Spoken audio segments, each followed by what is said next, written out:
Bayani.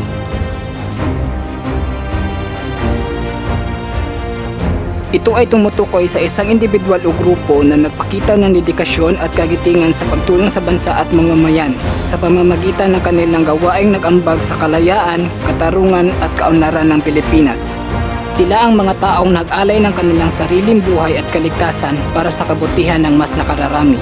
Hinirang sila bilang mga bayani ng ating bansa dahil sa katapangan na kanilang ipinamala sa panahon ng pananakop, pang-aapi at pagmamalabi sa karapatan natin bilang mga Pilipino. Utang natin sa kanila ang kalayaan na ating tinatamasa. Nagbuhay sila ng buhay upang tayo ay mapalaya sa kamay ng mga dayuhang mananakop.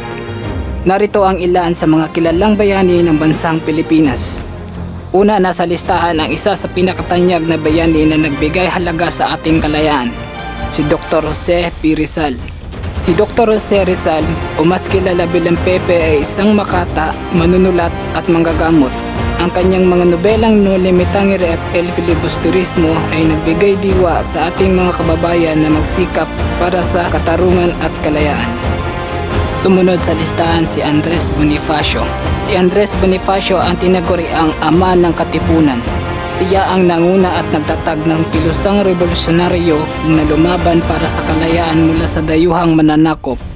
Ang kanyang tapang at dedikasyon ay nagbukas ng landas patungo sa pag-alsa ng masa. Manuel L. Quezon.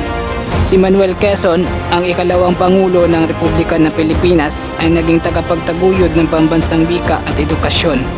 Sa kanyang pamumuno, nagsilbing tanglaw ang Pilipinas sa daan patungo sa mas malayang kinabukasan. Si Melchora Aquino, o mas kilala bilang Tandang Sora, ay ang ina ng revolusyon.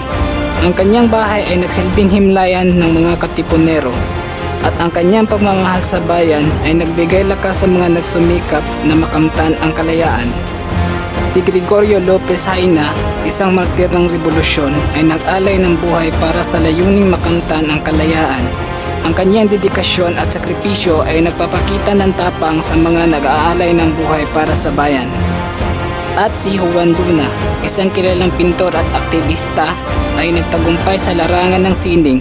Ang kanyang mga obra tulad ng Spolarium ay naglalarawan ng kahalagahan ng pag-asa at pagmamahal sa bayan. Ang pagkakaiba at pagkakatulad ng ating mga pambansang bayani ay naglalarawan sa masalimuot na yugto ng ating kasaysayan. Ngunit ito rin ay nagbukas ng pinto patungo sa mas malayang Pilipinas. Ngunit sa kasalukuyan, may mga bayani tayo na kung minsan ay hindi natin nare-recognisa ang kanilang kabayanihang taglay. Maaaring kilalanin sila sa iba't ibang larangan tulad ng pagpapanatili ng kaayusan at seguridad, kalusugan ng mamamayan, edukasyon, relihiyon at iba pa. Ngunit marami sa atin ay hindi nakikita ang kanilang pagiging bayani dahil ito ang kanilang sinumpaang tungkulin. Kaya't nagtanong-tanong kami sa ating mga kababayan patungkol sa mga bayani. Sino-sino ang may tuturing o pwedeng maging isang bayani? Para sa akin, maraming pwedeng maging bayani. Pero para sa akin, ang tinuturing kong bayani ay ang aking mga magulang. Dahil sa kabila ng lahat ng mga pagsasakripisyo at mga paghirap na kanilang naranasan ay kinaya lamang nila para mapag-aral at mapagtapos kami para sa aming mga kinabukasan. Yung mga kilala natin dito, yung si Andres Bonifacio. Naging kilalang bayani yan kasi siya ang lumalaban dati sa mga Kastila, gaya ng mga kasama niya, si Rizal, Apolonio Mabini, lahat sila yung mga naging bayani ng ating bansa. Dahil sa kanilang mga ginawa, pag-iwaran, yan lang. Para sa akin, yung mga bayani dito sa Pilipinas na kinikilala natin ay bayani na at sila si Jose Portasio Rizal Mercado, sila Andres Bonifacio na sila rin Juan Luna na sa American War na itaguyod niyang yung kalayaan natin sa mga Amerikano noon, kaya may kalayaan na tayo ngayon. Para sa iyo, ano ang kahulugan ng isang bayani? Para sa akin, ang kahulugan ng isang bayani ay ito ang isang tao na nagpapakita ng kabutihan, pagmamahal at sakripisyo sa bayan. Para sa akin, ang isang bayani ay ang mga taong nagpapakita ng kabayanihan at kabutihan para sa ibang tao sa pamamagitan ng kanilang tapang at sakripisyo. Para sa iyo, paano mo masasabi isang bayani ang isang tao?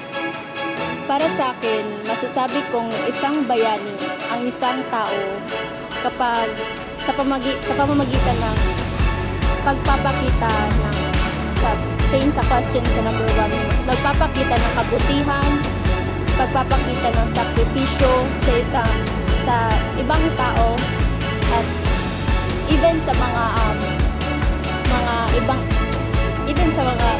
friends, family, ano.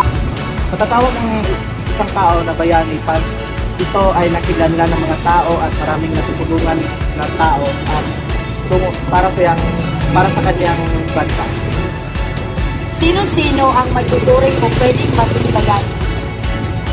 Ang may tuturi kong bayani, ang example ng isang bayani ay si Lapu-Lapu at si Rizal.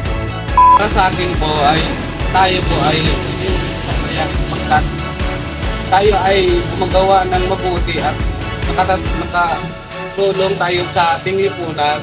Yan po ay maitatawag na bayani sa ating bansa at Maraming salamat po.